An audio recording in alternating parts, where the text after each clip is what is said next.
अलग मौकों पर, अलग अलग मंचों पर पाकिस्तान को एक्सपोज कर रहे हैं। सीडीएस शंग्रीला डायलॉग में जब पहुंचे तो उन्होंने कैसे खरी खरी कही है पाकिस्तान को। चलिए जानकारी फटाफट आपके सामने रखते हैं, आपको बताते हैं।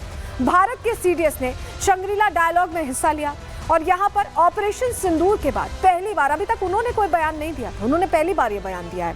आतंकवाद को लेकर पाकिस्तान को उन्होंने सीधे सीधे आईना दिखा दिया, तस्वीर साफ कर दी।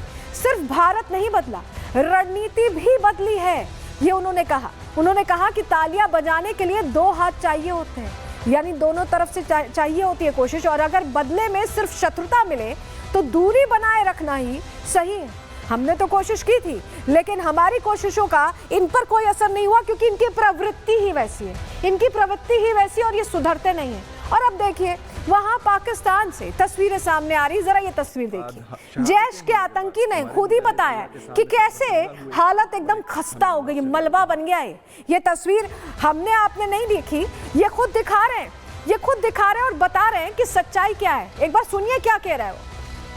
यहाँ पर मिसाइल आकर लगा, खास उसी मरकजी मकाम पर जहाँ पर इंडिया ने अपने मिसाइल दागे थे, और ये वो जगह है जहाँ पर कुछ ही देर बाद शहादतें होने के बाद हमारे मुजाहिद अल्लाह के सामने सर बसजदा हुए और एक हमें मौत से डराते हैं। वल्लाही हमें उस मौत से डराते हैं जिस मौत के पीछे हम दौड़ते चले जाते हैं, जिसको हम शहादत कहते हैं। अभी मैं आपको इमारत दिखाता हूँ। या तो देखा आपने, तबाही की गवाही खुद आतंकी दे रहे हैं। कैसे गवाही दे रहे हैं, जरा आपको बताते हैं क्या कहा है।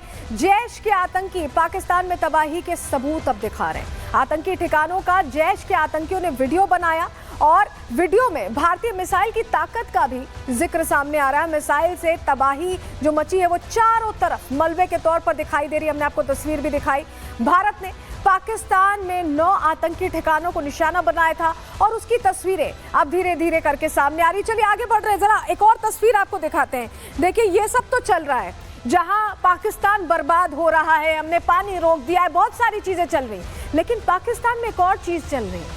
पाकिस्तान में खिलाफत की आग बहुत तेजी से चल रही है। देखिए पाकिस्तान के हथियार और कारें जब्त की गई हैं और ये बलोच लिबरेशन आर्मी ने किया है, बीएलए ने किया है। जो पाकिस्तान में गृह युद्ध है वो स्थिति कितनी अब भीषण और भयंकर हो गई है कि पाकिस्तान के हाथ से एक पूरा हिस्सा कहीं ना कहीं खिसकते दिखाई दे रहा है। जरा एक और तस्वीर दिखाते हैं आपको। ये तस्वीर देखिए, पाकिस्तान को ये बड़ा झटका माना जा रहा है क्योंकि बीएलए ने सुराब शहर पर, ये सुराब शहर है जिस पर कब्जा का दावा बीएलए की तरफ से सामने आया है, और ऐसे में पाकिस्तान के अगर हाथ से ये शहर निकल गया तो बहुत बड़ा झटका है।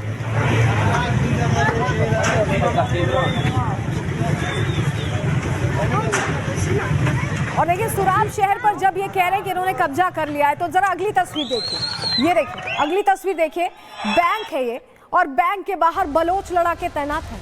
तो ऐसा लग रहा है कि वाकई में सुराब शहर पर कब्जा हो गया है। ऐसा लग रहा है क्योंकि वेपन्स हमने आपको दिखाए, पाकिस्तानी हथियार और कारें जो इन्होंने जब्त की हैं, कैसे पूरे शहर में सरगर्मी बढ़ गई है बलोच लड़ाकों की, और बैंक पर भी कब्जा किया। तो ये बता रहा है कि अब कब्जा हो गया। और ये कब्जा आपको बताएं तब हुआ जब 3 घंटे तक ऑपरेशन चल रहा था। ये मुनीर साहब बाहर जाके यूनिवर्सिटी में बड़ी बड़ी तकरीरें दे रहे थे, बड़ी बड़ी बातें कर रहे थे।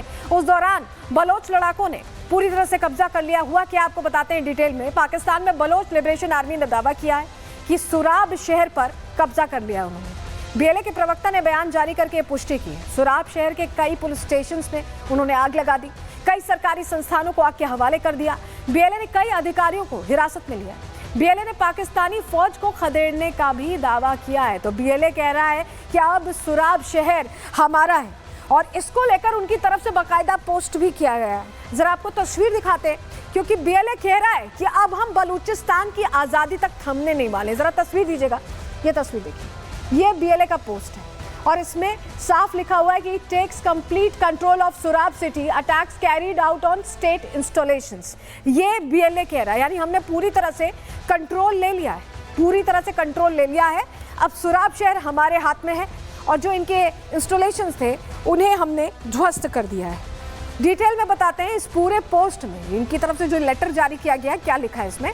कब्जे के बाद ये बीएलए का पोस्ट था, हमने आपको तस्वीर दिखाई। सुराब शहर पर उन्होंने कब्जे का दावा किया है और कहा है कि ये अभियान 3 घंटे तक चला, जो मैं आपको बता रही थी कि 3 घंटे तक ऑपरेशन चल रहा था इनका। बीएलए ने राजमार्गों पर मोर्चा संभाल लिया है, यानी एंट्री अब नहीं हो पाएगी पाकिस्तानी नेताओं की, पुलिस वालों की, किसी की भी एंट्री नहीं हो पाएगी। लेवी स्टेशन, बैंक पर भी नियंत्रण कर लिया है, यानी पूरा नियंत्रण शहर का उनके हाथ में है। बीएलए कह रहा है कि पुलिसकर्मियों को भी हमने गिरफ्तार कर लिया है। प्रमुख राजमार्गों पर चेक पॉइंट स्थापित कर दिए हैं, यानी आवाजाही पर प्रतिबंध को और कड़ा किया है बीएलए ने, ये बीएलए बता रहा है। तो सुराब शहर अब पूरी तरह से हाथ में आ गया है। और इस बीच इसी से जुड़ी एक बड़ी खबर आ रही है, इस पर रुक करें। बलूचिस्तान के कई शहरों पर बीएलए ने कब्जे का दावा किया है।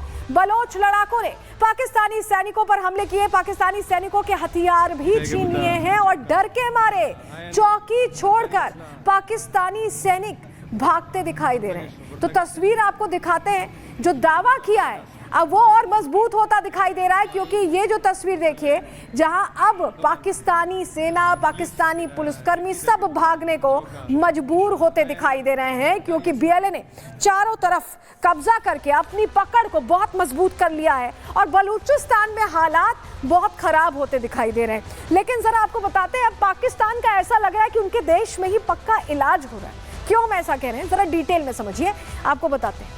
ये नक्शा देख लीजिए पहले, इतना सा ये जो पाकिस्तान है, जरा सा, इसमें भी 4-4 हिस्से होने को तैयार है। बलूचिस्तान आप देख रहे हैं जहां आग लगी हुई है, सिंध में कह रहे हैं कि हमें नहीं रहना, पंजाब को आप सब देते हैं, पंजाब वाले अलग थड़क पड़े हुए हैं, खैबर पख्तूनख्वा में अलग बदले की आग चल रही। लेकिन जरा आपको समझाते हैं, बीएलए और पाकिस्तानी सेना अब आमने सामने है, क्योंकि बलूचिस्तान में पूरी तरह से दहशतगर्दी है।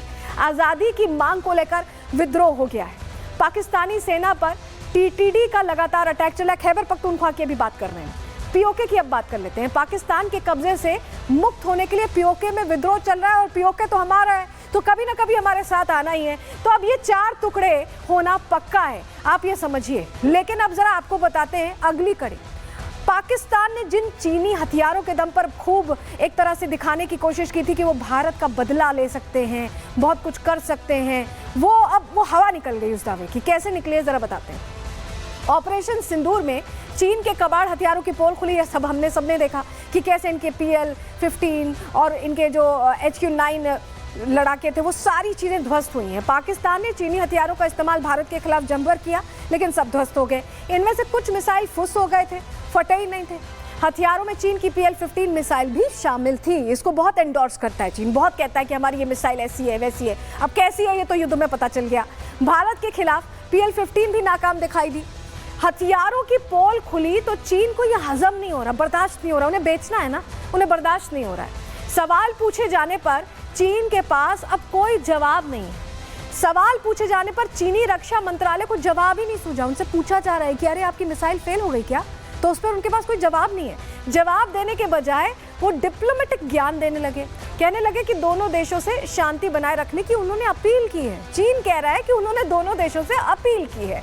20 दिन गुजरने के बाद भी चीन के पास अब तक कोई जवाब नहीं है कि HQ-9 कैसे फेल हुआ डिफेंस सिस्टम इनका, PL-15 कैसे फेल हुई, इनके JF-17 कहाँ गिरे, इन चीज़ों का जवाब उनके पास नहीं है। और यही वजह कि इधर उधर देख रहे हैं, कह रहे हैं कि हमने शांति की अपील की है।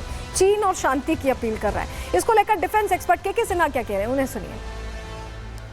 जो चाइनीज इक्विपमेंट है, पाकिस्तान के 80% जो वेपन इक्विपमेंट है वो चाइनीज है और वो पूरी तरह पिटी हैं, पूरी तरह फेलियर हुई हैं। पूरा विश्व उसको देखा है। अब चीन के जो डिफेंस के प्रवक्ता हैं, जो जिसके ऊपर में वो दिखता है और ग्लोबल टाइम्स का ही रिपोर्ट है, उनसे जब ये सवाल पूछा गया और पूरे विश्व की मीडिया में आया हुआ है, तो ये इन सवालों का जवाब नहीं दे पाए।